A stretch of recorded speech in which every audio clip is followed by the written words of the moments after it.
Okay, I was asked to do another video on spinning from the just the washed fiber, washed fluff here, so that people that didn't get a clear enough picture or didn't understand what I was doing might try it again. So here we go. Here's my washed wad of fiber. Sometimes I keep the locks intact. If it's dirtier, then I don't keep the locks intact. These are hit and miss. I mean, like you can see here, here's a nice clumpy lock. So I could just, what I would do, usually I go through and if I have the time, or well, I always have the time. Well, no, I don't always have the time.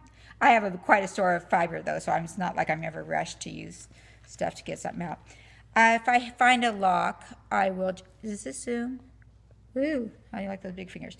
Okay, if it zooms, then if I have a lock, I'll just do this and take it from the cut end, lay my existing single on the cut end, have it grasp onto it, and then spin from the cut end like this without flicking. I'm trying to think. Somebody asked me why don't you flick? Well, for one thing, I like to skip as many steps as possible, which sounds incredibly lazy, but when you raise a flock of fine-wooled sheep, you have so much at your beck and call that you're not, well, I can't speak for anybody else. I don't necessarily feel the need to savor every little bit. So what I do is I'll spin from the lock and from the fluff, and then what ends up in my hand, if it's just really, really dreamy, then I might run the rest through the combs. But here's the tail end of that lock. I'm trying to think where I can get the close-up view since my video thing doesn't zoom here. So here's the tip end, so at the very lock. So when I'm drafting things out, it's kind of like when you're combing, the tiny sift gets stuck on the back of the comb, but when you're carding, it gets jumbled in. So there you go. There's the little bits that was at the tip of the comb. Probably, let's see, probably maybe just something that was either a little more fragile because it was either wearing against the coat or the elements were a little bit rough on it. So where my fragile pieces run, I have had breaks in the center of a fleece at times, and usually I think that comes from maybe the sheep knot, because you could tell where the break happens in coordination with the months. So if you know when you shear, halfway through would be 6 months later. So if mine's in the middle of a fleece, I can pretty much guess that she didn't like the ram chasing her around, because that would be right midstream. I don't get too many breaks in my fleeces. If a sheep needed to be wormed, if I saw that their eyes were pale and I caught it in time, there may be a break, there may not, but usually what it indicates if the person was a little bit sickly or scared, that could do it. It's kind of funny. What shows up in the sheep's fleece is definitely indicative of what the sheep was going through at that time. So I may get out of 50 fleeces, I may get one that has a tender spot. I've never had an actual break. Oh, I did have a break one time when the neighbors were shooting fireworks off over our farm, and that freaked out every sheep. And then I got a break that was right in correlation with July. It really ticked me off. Okay, so here we go. Here's the wad. You could see here the tips. And I usually just say, oh, there's the tips. The other side must be the cut end. And so I flip it over and just try to catch in loose fibers. And because this is a fine wool fleece, it's really happiest if I spin fine. What I do, because I'm not a fan of pills and whatnot, taking care, if I go through all the work of something, I don't want it to get pilly, I'll add multiple plies to my yarn to make it thicker. I can spin a loose puffy yarn, but with a fine wool fleece, it is going to be more prone to pills.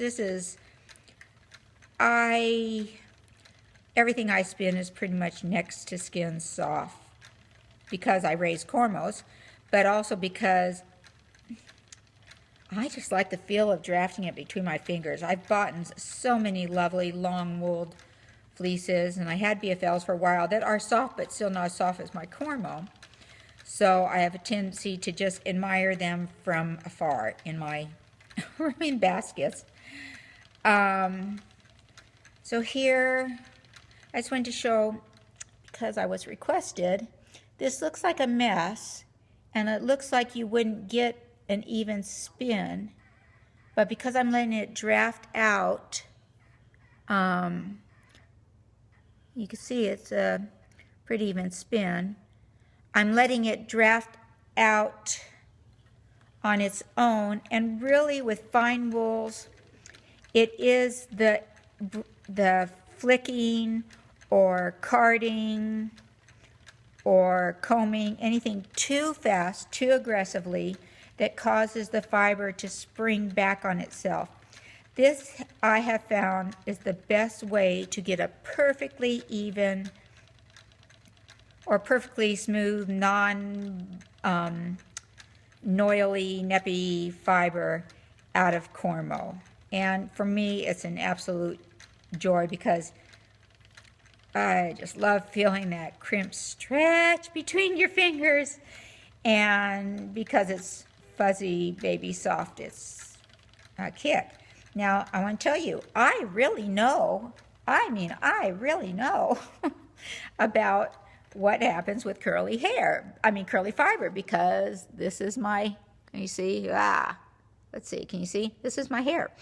If I brush vigorously, it springs back on itself and causes a bunch of tangles. I can get dreadlocks in an evening.